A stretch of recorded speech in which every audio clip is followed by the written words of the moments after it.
Une maladie chronique, ça se voit forcément? Non, rappelez-vous que 80% des handicaps ne se voient pas. Les maladies chroniques en font partie, diabète, maladie rhumatismale, épilepsie, problèmes cardiaques, autant de maladies invisibles. Une maladie chronique, ça s'aggrave toujours et on finit par ne plus pouvoir travailler. Absolument pas. Toutes les maladies chroniques n'évoluent pas forcément en se dégradant. Certaines peuvent se stabiliser, la qualité de la vie et la santé peuvent s'améliorer par de nouveaux traitements. Citons par exemple l'amélioration de la vie des diabétiques avec les pompes à insuline. C'est facile aujourd'hui d'en parler au travail? Sûrement encore moins que dans sa vie personnelle.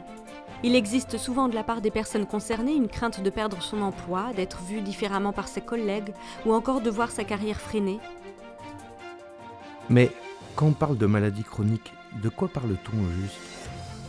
Moi je dirais plutôt que c'est une maladie qui évolue. Pour moi, c'est une maladie contraignante, mais les traitements évoluent aussi beaucoup.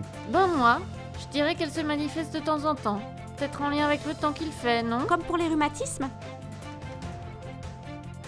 Maladies thyroïdiennes, sclérose en plaques, hépatite, tumeurs cancéreuses, Alzheimer, Asthme, diabète, poliomyélite, maladie de Lyme, maladie cardiaque, Crohn, hémophilie, VIH, migraine chronique, maladie rhumatismale, D'accord, mais ces maladies qui semblent si différentes, ont-elles des points communs? Une maladie chronique, c'est d'abord une maladie qui est appelée à durer dans la vie, autrement dit, c'est l'inverse d'une maladie aiguë comme une grippe. Elle se caractérise ensuite par le fait que la maladie a une répercussion dans la vie, ça en altère la qualité. Par exemple, les personnes concernées parlent beaucoup de la fatigabilité associée à la maladie. Enfin, elle nécessite un suivi médical sous forme de soins, de prise de médicaments ou encore de séances de kiné par exemple. Mais sommes-nous nombreux à être concernés? Ces maladies chroniques concernent beaucoup plus de personnes que nous ne le pensons. En France, une personne sur 5 en âge de travailler est touchée par une maladie chronique. Ça arrive souvent très jeune et donc à un moment important de la vie professionnelle. Par exemple, l'âge moyen du diagnostic de la sclérose en plaques est de 30 ans. Et au moment où vous regardez cette vidéo, 1000 personnes vont apprendre aujourd'hui qu'elles ont un cancer. Et sur ces 1000 personnes, 400 travaillent.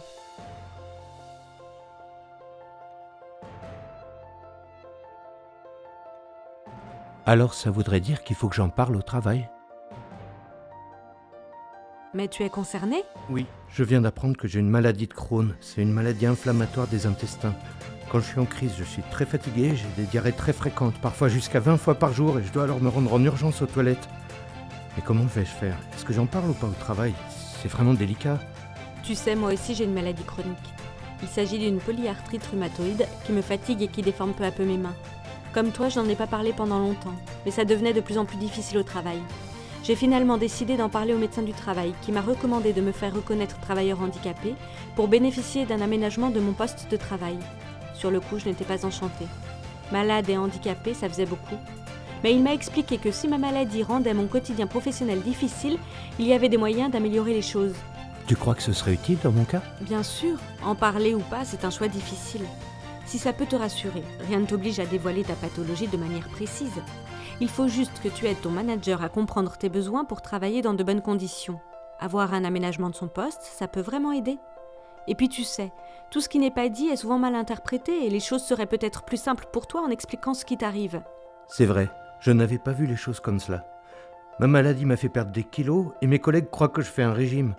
Ils semblent vexés par le fait que je ne mange plus avec eux. Je vais essayer de leur expliquer.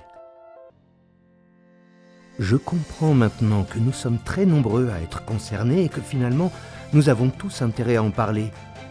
Mais je me demande encore vers qui me tourner pour être accompagné. D'abord, tu as des appuis au sein d'OCP. Tu peux par exemple en parler avec ton manager.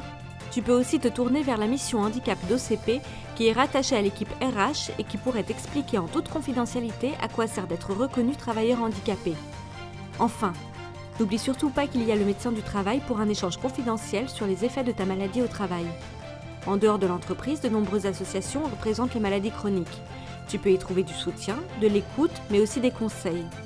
Ah oui, une dernière chose. Il existe dans les hôpitaux ce que l'on appelle des programmes d'éducation thérapeutique du patient.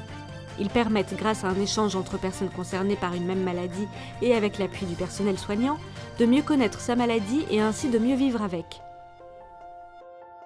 Maladie chronique et travail, c'est possible si on en parle. OCP, employeurs et acteurs de santé s'engagent pour l'emploi et le maintien dans l'emploi des personnes atteintes de maladies chroniques.